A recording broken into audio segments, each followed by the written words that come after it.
Hi guys, good morning.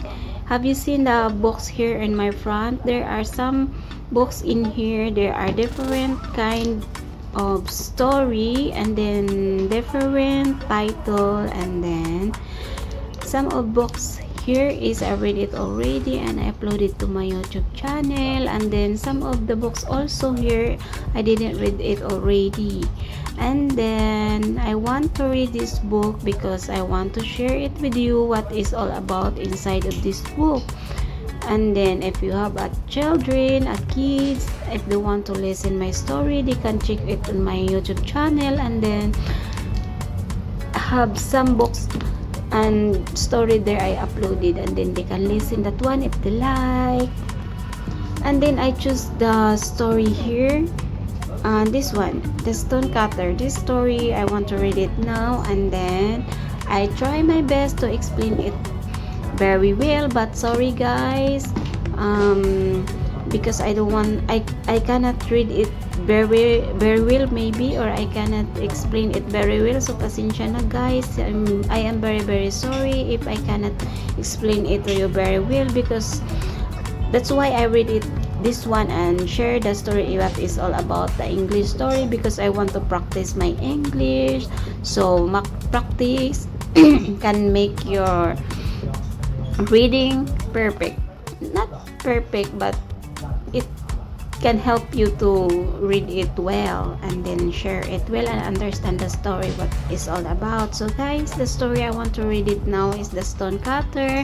Like what I said guys, I'm not fluent in English, and maybe I cannot read it very well, so pasensya na guys. I am very sorry. And then if you don't understand the story that I read and share it with you, and then you can ask me. So guys, let's start. The Stonecutter. Once there was a stonecutter. He was a simple man who enjoyed his work. Every day he cut stone from the grand mountain. In the mountain there lived a spirit. He was a good spirit who helped people. And this is one, the spirit. And these are the village who live under the mountain. And then one day the stonecutter took some stone to a rich man's house. Upon seeing the fine things in the large house, he said, "Oh, I wish I could have fine things like this." And this one, the stonecutter. The stonecutter who worked in the village. The stonecutter heard a magical voice. "You shall have what you wish." It was a voice of the mountain spirit. And then the voice looked up at the sky, and then finding the voice who took to hear. The stonecutter searched high and low, but could not see who had spoken these words. But she didn't know the word is from the spirit. When he arrived home, his little house was gone. In its place stood a large smart house. He remembered the magical words and was filled with joy. And then all the wish of the stonecutter is granted with a spirit, because she want to help the people in the village, but the spirit helped to the boy. And in all of him wish is grant. One hot summer day, the stonecutter saw a prince ride by in a carriage. This one are the prince, and these are the servants who put umbrella so they can avoid the heat of the sun. And then this one is the stonecutter looking outside of the prince that have many servants, and then he think that he want to be a prince. And then the prince had many servants. One of them was using a golden parasol to shade him from the sun. This is the parasol to shade him under the sun, so he cannot feel very heat. The stonecutter was troubled by the heat. "I wish to be a prince and have a servant hold a parasol over my head," he pouted. He wished like a prince, and then and then This is the stone cutter. Sorry guys. The spirit heard wish and replied, "You shall have what you wish." At that moment, the stone cutter's house became a grand palace, and a servant with a golden parasol appeared. And this one, the palace, and then this one, the golden parasol, and the servant, and the stone cutter. But the stone cutter was still hot and unhappy. "The heat from the sun is the most powerful thing," said the stone cutter. "I wish to be the sun," he said. "You shall have what you wish," said the spirit. And then the boy turned into the sun, and this is the stone cutter that turned into the sun. And then, as before, the stone cutter got his wish. He found himself high in the sky. He had become the sun. He burned trees and grass and the people faces. She did not good. The stone cutter was happy, but then a gray rain cloud came to rest in the front of him, shading everything below. "The cloud is much stronger than the sun," he thought. Then he said, "I wish to be a cloud." Greedy stone cutter. The stone cutter became a mean, angry cloud. The stone cutter became a mean, angry cloud. He rained so hard that flooded the villages and rice field. You see this one, what the stone cutter did? Then these are the peoples living in the village, and they are climbing on the mountain so they can save their life because it's flooded their villages, and then so he can save their life, and then they will climb up to the mountain. Oh, see what the stone cutter did. When the stone cutter saw, he said, "The rock is the most powerful of all. I want to be the great mountain."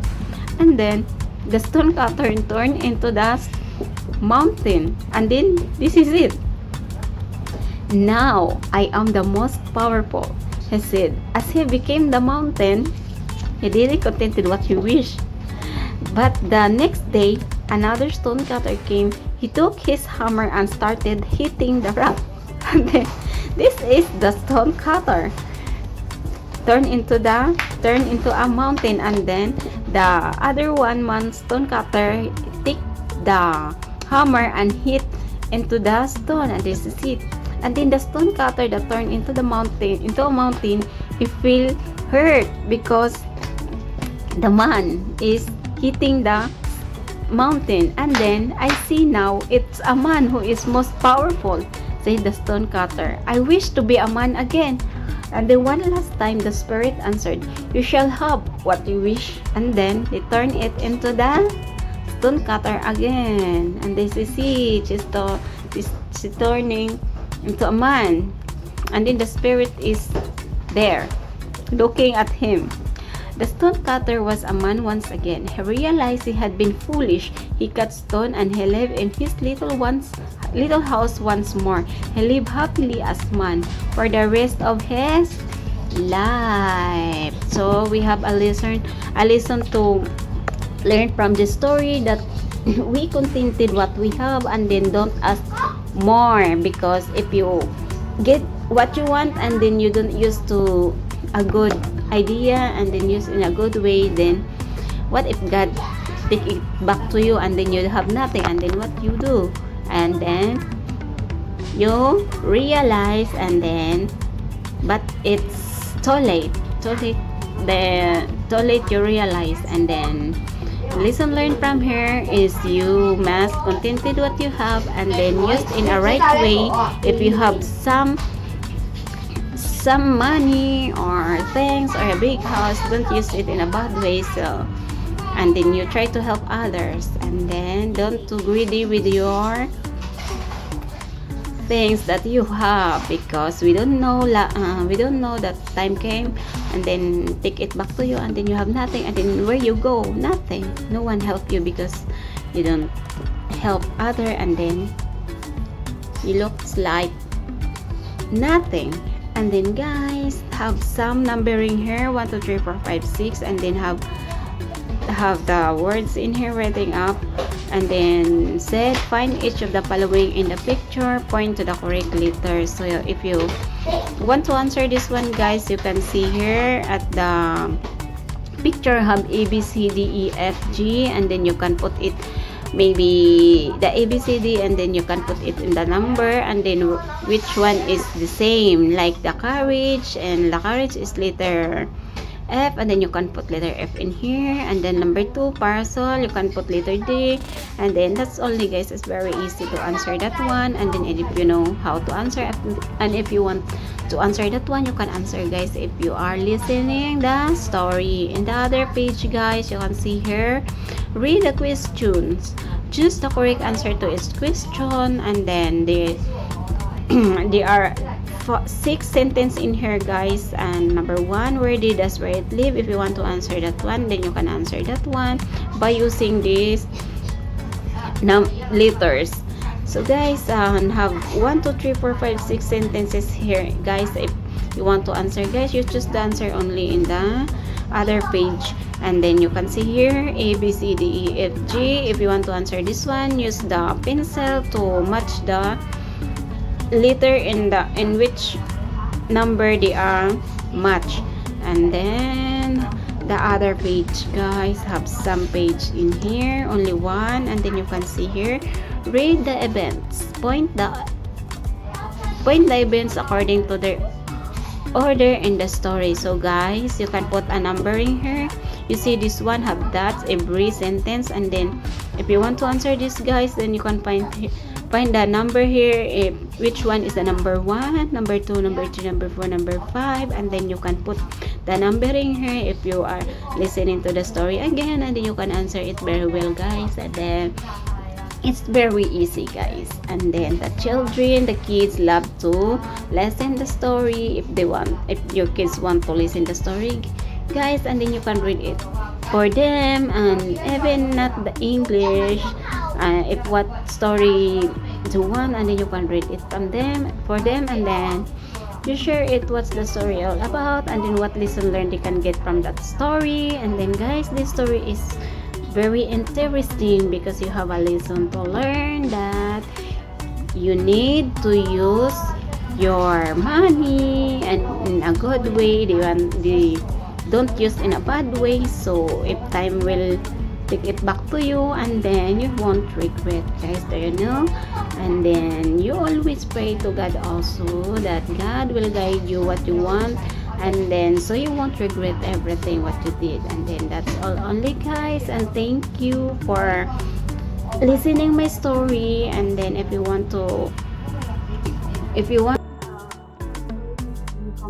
you can check my channel. I uploaded it already on my channel. Thank you for listening my story, guys. Don't forget to like and subscribe. I really appreciate your views and subscribing my channel, guys, and also the like. So, guys, thank you and God bless us all. Bye.